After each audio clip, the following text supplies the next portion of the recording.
আসসালামু আলাইকুম viewers, welcome back to glorious food recipe. আশা করি আপনারা সবাই ভালো আছেন। আজকে আমি আপনাদেরকে তৈরি করে দেখাবো পারফেক্ট ওয়েতে হট টমেটো সস, আর সাথে আছে অনেকগুলো ট্রিক্স অ্যান্ড টিপস। তো চলুন শুরু করা যাক। সসটা তৈরি করার জন্য আমি 2 কেজি পরিমাণ পাকা টমেটো নিয়ে নিয়েছি। টমেটো সস তৈরি করার জন্য ভালো মানের টমেটো চয়েস করতে হবে। যেসব টমেটোর বিচি কম সেই টমেটোগুলো সস তৈরি করার জন্য একদম পারফেক্ট। আমি টমেটোগুলোর বোটার অংশ কেটে ফেলে দিয়েছি আর টমেটোগুলোকে 4 টুকরা করে কেটে নিয়েছি। অবশ্যই টমেটোর বোটার অংশটা কিন্তু কেটে ফেলে নেবেন। আমি টমেটোগুলোকে কেটে আগে প্যানের মধ্যে নিয়ে নিয়েছি। এখন আমি চুলাটা জ্বালিয়ে দিচ্ছি। এখন আমি দিয়ে দিচ্ছি হাফ কাপ পরিমাণ পেঁয়াজ কুচি, দিয়ে দিচ্ছি 3টা আস্ত রসুন। রসুন 3টাকে আমি একদম ভালোভাবে ধুয়ে পরিষ্কার করে নিয়েছি। দিয়ে দিচ্ছি 1 চা চামচ পরিমাণ লবণ, দিয়ে দিচ্ছি 6 থেকে 8টি শুকনা মরিচ। এই সবগুলো উপকরণ দিয়ে আমি টমেটোগুলোকে 15 মিনিটের জন্য হাই হিটে ঢাকনা দিয়ে ঢেকে জাল করব। 15 মিনিট পর আমি ঢাকনাটা তুলে নিয়েছি। এখন টমেটোগুলো অনেকটাই সেদ্ধ হয়ে এসেছে। আমি এগুলোকে এখন একটু নেড়ে নিচ্ছি যাতে এগুলো নিচে না লেগে যায়। নাড়া হয়ে গেলে আমি টমেটোগুলোকে আবারও ঢাকনা দিয়ে ঢেকে একদম মিডিয়াম আঁচে 10 মিনিটের জন্য জাল করব। 10 মিনিট পর আমি ঢাকনাটা তুলে নিচ্ছি। এখন টমেটোগুলো একদম পুরোপুরি সেদ্ধ হয়ে গিয়েছে।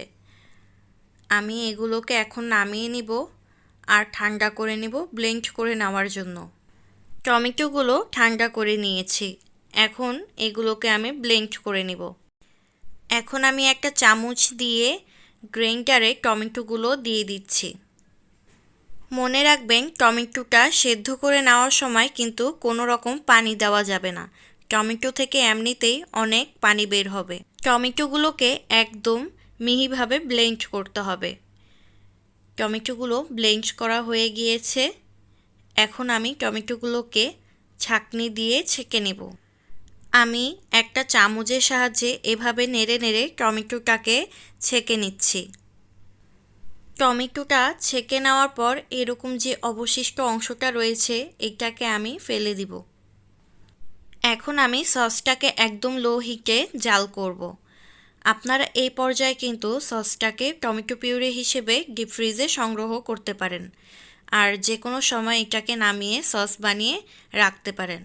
এখন আমি দিয়ে দিচ্ছি 1 কাপ পরিমাণ চিনি। চিনিটা আপনারা আপনাদের স্বাদ অনুযায়ী দিবেন। দিয়ে দিচ্ছি হাফ কাপ পরিমাণ ভিনেগার। ভিনেগারটা দেওয়ার কারণে সসটাকে বাইরে রেখে 3 থেকে 4 মাসের মতো সংরক্ষণ করা যাবে। তারপরও হোমমেড সস ফ্রিজে রাখাই ভালো, কারণ হোমমেড সস বাইরে থাকলে তার কোয়ালিটি নষ্ট হয়ে যায় যে কোনো সময়। এখন আমি সসটাকে কিছুক্ষণ জাল করতে থাকবো।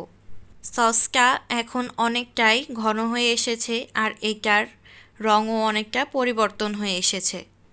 আমি কিন্তু এখানে কোনো ফুড কালার ইউজ করিনি, এটাই সসটার রিয়েল রং। এখন আমি একটা বাটিতে 3 টেবিল চামচ পরিমাণ পানি নিয়ে নিয়েছি আর দিয়ে দিচ্ছি এর মধ্যে 1 টেবিল চামচ পরিমাণ কর্নফ্লাওয়ার। এই কর্নফ্লাওয়ারটা দেওয়ার কারণে সসটায় যে পানি পানি আর ছাঁকড়া ছাঁকড়া একটা ভাইব থাকে সেটা আর থাকবে না, সসটা স্মুথ হয়ে যাবে। এখন আমি এখানে নিয়েছি সোডিয়াম বেনজয়েট। এটা এক ধরনের প্রিজারভেটিভস। আপনারা চাইলে এখানে সাইট্রিক অ্যাসিডও ব্যবহার করতে পারেন, তবে এই দুটোটাই অপশনাল। আমি 1/4 টিস্পুন পরিমাণ সোডিয়াম বেনজয়েট নিয়ে নিচ্ছি। এখন আমি এটাকে 1 টেবিল চামচ পরিমাণ কুসুম গরম পানি দিয়ে গুলিয়ে নিচ্ছি ভালো করে। এখন আমি সসটার মধ্যে গুলে রাখা সেই কর্নফ্লাওয়ারটা দিয়ে দিচ্ছি। কর্নফ্লাওয়ারটা দেওয়ার সময় কিন্তু সসটাকে অনবরত নাড়তে হবে, না হলে কিন্তু গরম সসে কর্নফ্লাওয়ারটা পড়ে সাথে সাথেই জমাট বেঁধে যাবে। এখন আমি খুবই ভালোভাবে সসটাকে মিশিয়ে নিচ্ছি কর্নফ্লাওয়ারের সাথে। এরপর গুলে রাখা সেই সোডিয়াম বেনজয়েট আমি সসটার মধ্যে দিয়ে দিচ্ছি। এখনও সসটাকে আমি ভালোভাবে নেড়ে মিশিয়ে নিচ্ছি। এরপর আরও 5 মিনিট জাল করার পর এখন আমি দেখে নেব সসটার ঘনত্ব ঠিক আছে কিনা। তো এখন আমি চামচ দিয়ে একটুখানি সস একটা প্লেটের উপরে ঢেলে নিচ্ছি। প্লেটটাকে একটু কাত করে নিয়েছি আর দেখে নিচ্ছি এটার ঘনত্ব ঠিক আছে কিনা। তো সসটা এখনও অনেকটা পাতলা রয়ে গিয়েছে, এটাকে আরও কিছুক্ষণ জাল করতে হবে। আরও কিছুক্ষণ জাল করার পর সসটা মোটামুটি ঘন হয়ে এসেছে। এখন আমি আপনাদেরকে আবারও সসটার ঘনত্ব আর স্মুথনেস পরীক্ষা করে দেখাচ্ছি। আমি আবারও একটু সস চামচ দিয়ে প্লেটের উপরে ঢেলে নিচ্ছি। এখন কিন্তু সসটা আগের চেয়ে অনেকটাই ঘন আর স্মুথভাবে পড়ছে। তো আমি এখন আপনাদেরকে একটা টিপস দিব। অনেকেরই সস তৈরি করার পর সসটা স্মুথ হয় না, ছাকড়া ছাকড়া রয়ে যায়। আমি এখন এটাকে নামিয়ে নিব আর ঠান্ডা করে নিব। ঠান্ডা করে নেওয়ার পর আমি সসটাকে আবারও ব্লেন্ডারে ভালো করে ব্লেন্ড করে নিব। তো ব্লেন্ড করে নেওয়ার পর আপনারা পার্থক্যটা নিশ্চয়ই বুঝতে পারছেন সসটা এখন কতটা স্মুথ হয়ে গিয়েছে। তো খুব সহজেই তৈরি করে ফেললাম হোমমেড টমেটো সস। আশা করি আমার আজকের এই টমেটো সসের রেসিপি আপনাদের ভালো লেগেছে। এভাবে অবশ্যই বাসায় একবার টমেটো সস তৈরি করে দেখবেন।